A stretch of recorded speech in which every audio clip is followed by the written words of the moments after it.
Assalamualaikum manadawi semuanya. Kaifa halukum? Semoga antum semua dalam keadaan sehat walafiat.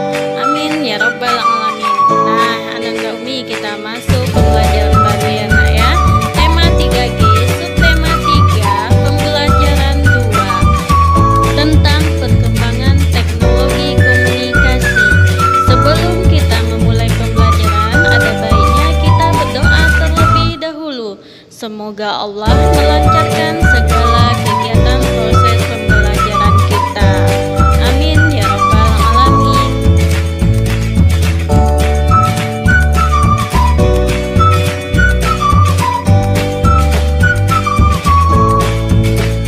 Ananda Umi semuanya, mari kita membaca teks berikut.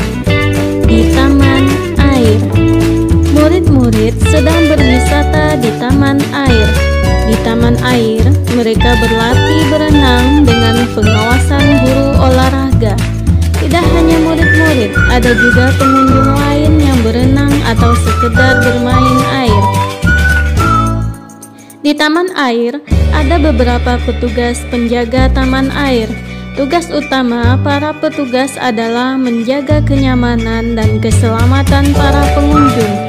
Sesekali mereka meniup peluit.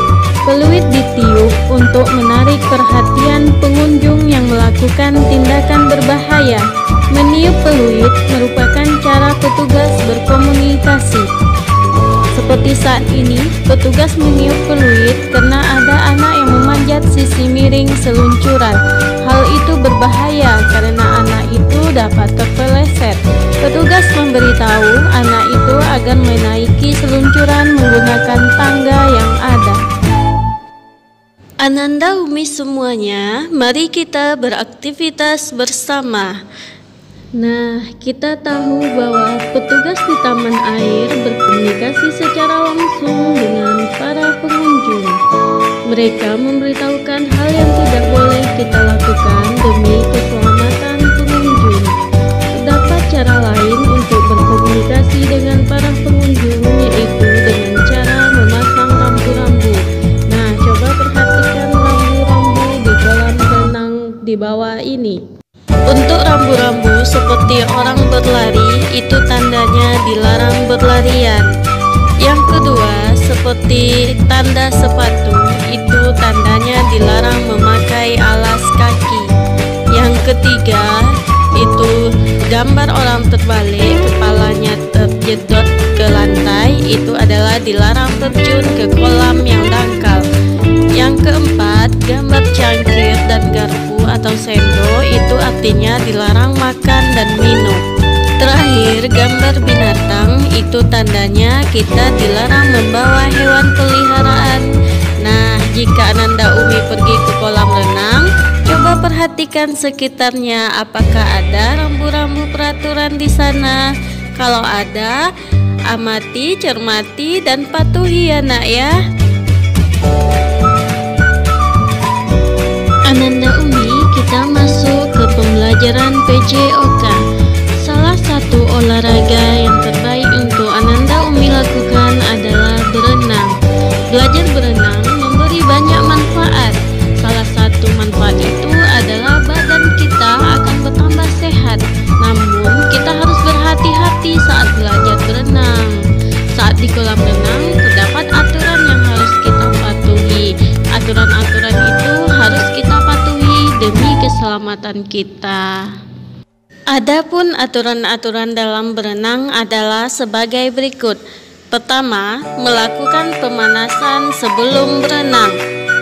Pemanasan ini dilakukan guna mencegah terjadinya cedera saat kita telah di kolam renang. Aturan yang kedua adalah membilas tubuh sebelum masuk ke kolam renang. Hal ini dilakukan guna tubuh siap menghadapi perubahan suhu. Aturan yang ketiga adalah berenang di kolam yang sesuai. Nah, Ananda Umi jangan berenang di kolam yang dalam ya, bila belum mahir berenang. Aturan keempat adalah dilarang makan dan minum di dalam kolam renang. Hal ini dilakukan agar kolam renang tidak kotor oleh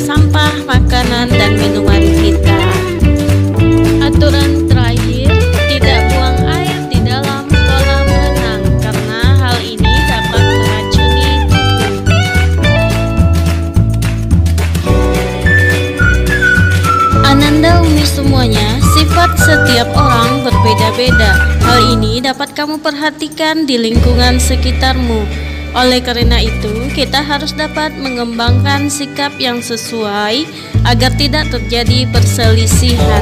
Dengan demikian, kita telah menjaga persatuan yang sesuai dengan sila ketiga Pancasila, Persatuan Indonesia. Nah, Ananda Umi, ayo dengarkan teks yang Umi bacakan berikut. Perkembangan cara berkomunikasi. Cara berkomunikasi ada berbagai macam. Hal itu tidak lepas dari perkembangan cara komunikasi yang beragam. Pada zaman dahulu, orang mengirimkan pesan dengan memanfaatkan kepulan asap. Namun, hal itu hanya dapat dilakukan untuk mereka yang tinggal di pegunungan yang tidak terlalu jauh. Pada perkembangan selanjutnya, cara berkomunikasi dilakukan dengan kegiatan surat menyurat. Pada zaman kerajaan, pesan ditulis pada kulit kayu, potongan bambu, daun lontar, lempeng batu, atau kulit binatang. Cara menyampaikan pesan adalah dengan mengirimkannya melalui kurir atau orang yang telah diberi tugas. Kegiatan surat menyurat di Indonesia semakin berkembang pada masa penjajahan Belanda. Pada masa itu telah ada layanan pos dengan dibangunnya kantor pos pertama di Jakarta. Pemerintah kolonial Belanda akhirnya menyediakan banyak kantor pos di berbagai kota besar di Indonesia serta menyediakan banyak kota pos. Kemudian pada tahun 1809 dibangun Jalan Raya Pos Anyer Penarukan. Dengan adanya jalan itu, pengiriman surat dari Jawa Barat ke Jawa Timur dan sebaliknya menjadi lebih cepat. Selain surat, sejarah perkembangan komunikasi dengan tulisan juga sempat diramaikan dengan telegraf. Telegram adalah penyampaian pesan singkat dengan sangat cepat. Namun, layanan telegraf semakin ditinggalkan. Kini telegram hanya dimanfaatkan di lembaga-lembaga pemerintahan tertentu saja. Dengan berkembangnya teknologi, kini hadir surat elektronik. Surat elektronik atau surel atau email merupakan surat yang pengirimannya menggunakan fasilitas internet. Komputer yang terhubung dengan jaringan internet dapat digunakan untuk berkirim surel. Kegiatan berkirim surel semakin mudah dengan adanya aplikasi di dalam telepon genggam. Tidak hanya surel, pesan berisi data pun dapat dikirimkan melalui aplikasi media sosial pada telepon genggam. Nah, Ananda Umi, dari teks yang Umi bacakan tersebut, antum bisa menemukan informasi perkembangan teknologi dari zaman dahulu hingga sekarang. Semoga bermanfaat. Sekian dulu pembelajaran kita kali ini. Tetap